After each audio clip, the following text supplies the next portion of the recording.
काल जे राजेंद्र चोरगेंनी जी प्रेस घेतली आणि रिलायन्सचं काम असेल, परत माझ्या कामाच्या बाबतीत असेल, कास्टचा विषय असेल आणि त्याच्या आधी सुद्धा त्यांचे थोरले बंधू चंदू चोरगे यांनी सुद्धा या माझं जे निवासस्थानाचं काम चालू या सगळ्याबद्दल सूतगिरणीच्या याच्याबद्दल पण त्यांनी एकदा पत्रक काढलं होतं. या सगळ्या याच्याबद्दल अनेक दिवस म्हणजे या विषयात काही मी कुठेही वक्तव्य केलं नव्हतं, कुठेही काही म्हणजे त्यांच्या याला उत्तर देण्याचं वगैरे कुठेही, पण काही गोष्टी शेवटी क्लिअर कधी ना कधी करायला लागतात आणि लोकांमध्ये म्हणजे राजेंद्र चोरगे आणि चंद्रकांत चोरगे यांना काय वाटतंय किंवा त्यांचं काय ह्याला फार महत्व मी देत नाही किंवा त्यांच्याकडनं काय मला सर्टिफिकेट किंवा माझ्या कामाची पोचपावती त्यांच्याकडनं मिळावी अशी माझी अपेक्षाही नाही. मग त्यांच्या याच्याबद्दल हे करणं म्हणजे फार मला वाटत नाही.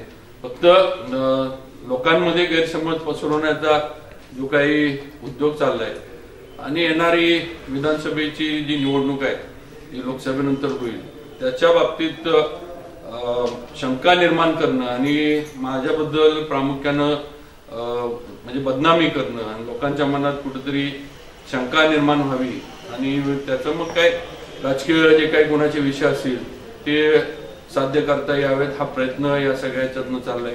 एक एक मुद्दे जे आहेत त्याच्याबद्दल मी माझं स्पष्टीकरण जे आज वर्तमानपत्रामध्ये जे काही वाचले त्याच्याबद्दल आपल्या समोर एक एक मुद्दे मी करतो. सर्वात आधी रिलायन्सचा विषय सध्या शहरातलं जे आहे तो चर्चेला आहे. वर्तमानपत्रातनं गेले 5-6 दिवस बऱ्याच वेळेला रिलायन्सचं जे केबलचं खोदकाम आहे सातारा शहरात जे त्यांनी करायचं पत्र दिलंय त्याच्याबद्दल त्यांनी आम्ही प्रेसला वगैरे आलं. सुरुवातीला ज्यावेळेला मला सिओनचा फोन आला त्यावेळेला मी त्यांना सांगितलं होतं की तुम्ही कुठल्याही खोदकामाला आता परवानगी देऊ नका म्हणून. त्यांचं सिओनचं म्हणणं पडलं की त्यांना परवानगी केंद्र सरकारची वगैरे काहीतरी त्यांनी आणून दिली आहे आणि आपल्याला म्हणजे अधिकारी म्हणून ते म्हणले मला थांबवता येणार नाही. मी म्हणलो हरकत नाही, तुम्हाला जे काय त्यांचं काय शासकीय याच्यामुळे तुम्हाला जरी द्यायला लागत असली तरी तुम्ही जरी दिली तरी आम्ही रस्त्यावर हे काम अडवणार आणि कुठल्याही पद्धतीनं जेसीबी लावून किंवा माणसं लावून म्हणजे रस्ता खुदाई ही कुठल्याही पद्धतीनं त्यांनी आता करायची नाही ही आमची भूमिका आमची म्हणण्यापेक्षा माझी तर नक्की राहणार आहे. त्यातनं त्यांचा इंजिनियर मला जिल्हा बँकेमध्ये मीटिंग झाल्यानंतर भेटायला आला तिथं आणि तिथं आमची चर्चा झाली. त्यांना ते प्लॅन वगैरे सगळा दाखवला. प्लॅन दाखवल्यानंतर मी त्यांना सांगितलं तुम्ही किती जरी मला समजून सांगण्याचा प्रयत्न केला तरी रस्त्याची कामं ही आता कुठेतरी सुरू झालीत. प्राधिकरणानं आता काही रस्ते आमच्या ताब्यामध्ये दिले किंवा ह्याच्यावरचे कनेक्शन आणि हे संपूर्ण आता झाले आणि तुम्ही रस्ते करायला हरकत नाही. तुम्ही आता जर परवानगी मागितली तर मी काय या गोष्टीला हो म्हणणार नाही. तुम्ही हे काम करू नका आणि करायचं असलं तर मशीन आणून जसं मुंबईला वगैरे मशीन आणून ते कामं करतात तसं करा. रस्ता खोदायचं म्हटलं तर आम्ही आता परवानगी देणार नाही. महिनाभर त्यांना परवानगी याआधी दिली होती. महिन्याभरामध्ये आपण बघितलं मला वाटतंय आपल्या सयाजीराव पासून ते तेवढ्यातलाच काय 100 मीटरचा पीस ते करू शकले. त्याच्या पुढे काय त्यांना महिन्याभरात काम करता आलं ही माझी भूमिका होती. नंतर त्यांनी तरी सर्किट हाऊसचं काम सुरू केलं. आम्ही सगळ्यांनी जाऊन मी अमोल मोहिते आम्ही सगळ्यांनी जाऊन जयेंद्र चव्हाण वगैरे सगळेच होते. आम्ही ते काम बंद पाडलं. तर परवा त्यांनी मशीन वगैरे आणून प्रात्यक्षिक दाखवलं की बा रस्त्याला हे न करता काम कसं करता येतं हे प्रात्यक्षिक त्यांनी दाखवलं. त्याच्यामध्ये पण पहिली गोष्ट तर हे प्रात्यक्षिक दाखवल्यानंतर मशीनचं मी त्यांना दोनच त्याच्यामध्ये हे केलंय की एकतर डांबरावरनं शक्यतो जे ते मशीन अंडरग्राऊंड ड्रिलिंग करून जातं ते तुम्ही डांबरावरनंही करू नये. साईड पट्ट्या जिथं आहेत ते साईड पट्ट्यांवरनं माती वगैरे असेल त्या बाजूने तुम्ही करा. दुसरं जिथं ती काही चेंबर वगैरे काढतील तर चेंबर वगैरे पूर्णपणे रिलायन्सनं बांधून द्यायचा. नगरपालिका कुठल्याही पद्धतीनं तिथं बांधकाम आम्ही कोणी करणार नाही. तुम्ही जिथं चेंबर काढा जिथं जो खड्डा जिथं ते ड्रिलिंगचं मशीन वर येईल तिथं सगळं जे काय आहे ते तुम्ही करून द्यायचंय. आणि हा विषय म्हणजे त्या दिवशी पण मी पत्रकार होते आपले प्रेसचे इलेक्ट्रॉनिक मीडियाचे होते. हा विषय जनरल बॉडीनं याला स्थगिती दिली. त्यामुळे तुम्ही तुमच्या मशीनचा वगैरे हे करून तुम्ही परत प्रस्ताव नगरपालिकेला द्या आणि अंतिम निर्णय ही जनरल बॉडी घेईल अशा पद्धतीनं त्या दिवशी मी तिथं स्पष्टपणे म्हणजे माझी भूमिका ही मी स्पष्ट केली होती. म्हणजे मी NOC दिली किंवा मी हे केलं असला जो काही थोडंफार आज जे काय आले हे म्हणजे अतिशय चुकीचं आहे. आमचं पहिल्यापासून यांत्रिकी पद्धतीनं करा, मशीन आणून करा ही भूमिका माझी होती. त्यांनी मशीन दाखवले. त्यांचं म्हणणं आहे आम्हाला 4Gच्या केबल टाकायच्या. आता सध्याच्या याच्यामध्ये आपल्याला माहित आहे किंवा इंटरनेट वगैरे सगळ्यांनाच गरजेचं झालंय. कामाला आमच्या रिलायन्सचं आहे किंवा रिलायन्स कुणाचं असलं तरी आमचं त्याच्यात येणे कुठेही त्यांना अनेक वेळेला 2-3 वेळेला एकदा त्यांचे सिनियर इंजिनियर एक मला कारखान्यावर भेटायला आले. मी त्यांना स्पष्ट सांगितलं की माझं तुमचं काम आहे किंवा रिलायन्सचं काम आहे म्हणून माझा विरोध नाही. तुम्ही काम चुकीच्या वेळेला आता सुरू केलंय एवढंच आमचं म्हणणं आहे. हे काम जर तुम्ही 4-5 महिन्यापूर्वी सुरू केलं असतं किंवा ज्या वेळेला पाईपलाईनची वगैरे कामं सुरू होती शहरातली त्यावेळेला केलं असतं तर कुणी आम्ही विरोध करायला आलो नसतो.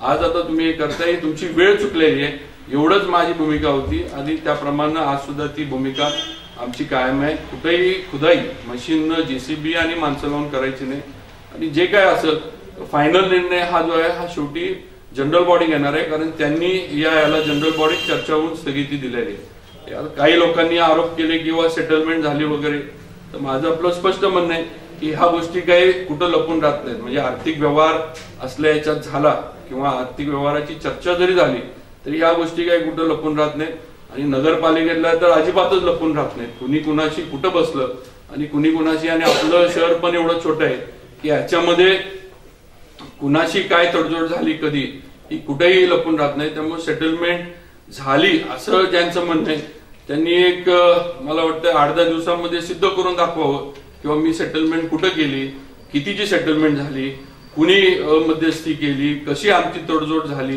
हे सगळं जे ज्यांनी आरोप केलाय सेटलमेंट झाल्याचा वास येतोय त्यांनी हे समाजापुढे करावं, नुसते आरोप करू नये. शेवटी बोलताना आपण म्हणजे आरोप ज्यावेळेला करतो त्यावेळेला या सगळ्याचा कुठेतरी पुरावा लोकांपुढे आणावा. सेटलमेंट केली तर तुम्ही सिद्ध करून दाखवा सेटलमेंट झाली आहे. माझी भूमिका जी पहिल्यांदा होती ती आज सुद्धा आहे की रस्ता मशीन आणि JCB आणि हे माणसं लावून खोदायचा नाही.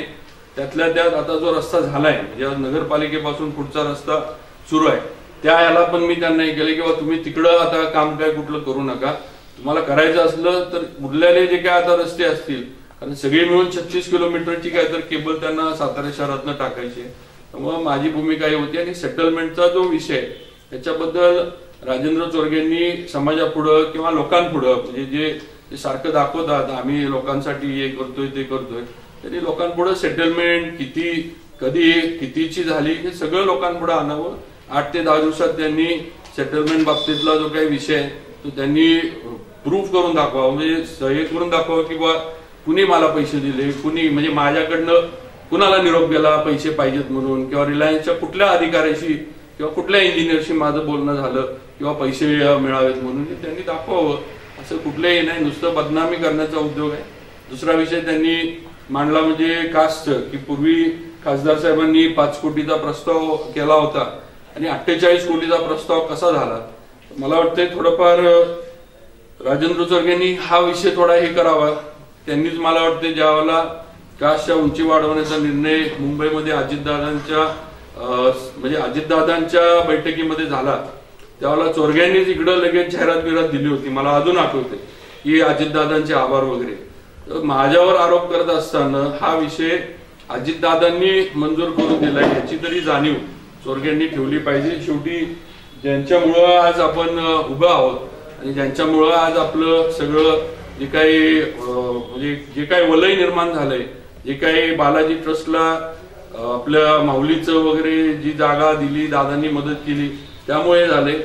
हा आरोप माझ्यावर नसून तुम्ही दादांनी केलेल्या कामावर आरोप करताय असं माझं स्पष्ट मत आहे. मी फक्त आमदार म्हणून हा विषय त्यांच्या पुढे मांडला. मीटिंग झाली तिथं आणि दादांनी सातारसाठी पिण्याच्या पाण्याचं हे ग्रॅव्हिटीनं पाणी येणार आणि ग्रॅव्हिटीनं पाणी आल्यानंतर बरंचसं जे पंपिंग वगैरे इतर ठिकाणचे ते कमी होईल म्हणून गव्हर्नरचे नवीन प्रकल्पांना बंदी असताना पिण्याच्या पाण्याच्या याच्यासाठी त्यांनी 48 कोटी रुपये हे त्यांनी ह्याच्याकडे उपलब्ध करून दिले अतिरिक्त म्हणजे आपल्या महाराष्ट्र जीवन प्राधिकरणाकडे. आणि डिपॉझिट वर्क म्हणून जीवन प्राधिकरणानं ते पैसे इरिगेशनला द्यावेत आणि इरिगेशननं काम टेक्निकल नॉव त्यांच्याकडे असल्यामुळे इरिगेशनने हे काम करावं असा निर्णय अजितदादांनी हा त्यावेळेला केला होता.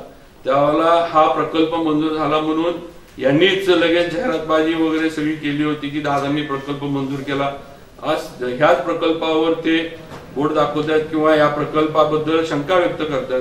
म्हणजे मला वाटतं दादांच्या कामाबद्दल किंवा दादांनी जे सातारकरांना दिले त्याच्याबद्दल चोरगे शंका व्यक्त करतात. ही खरं म्हणजे आश्चर्याची गोष्ट आहे. मला वाटतं माणसानं एवढं तरी म्हणजे काय म्हणायचं नतद्रष्ट नसावं किंवा ज्या ह्यांनी आपल्याला मोठं केलं त्यांच्या याच्यावर केलं. आज मी इरिगेशन कडनं पण माहिती घेतली. आपलं अर्धा TMC आपलं कासची उंची वाढवल्यानंतर पाणी साठा होणार आहे.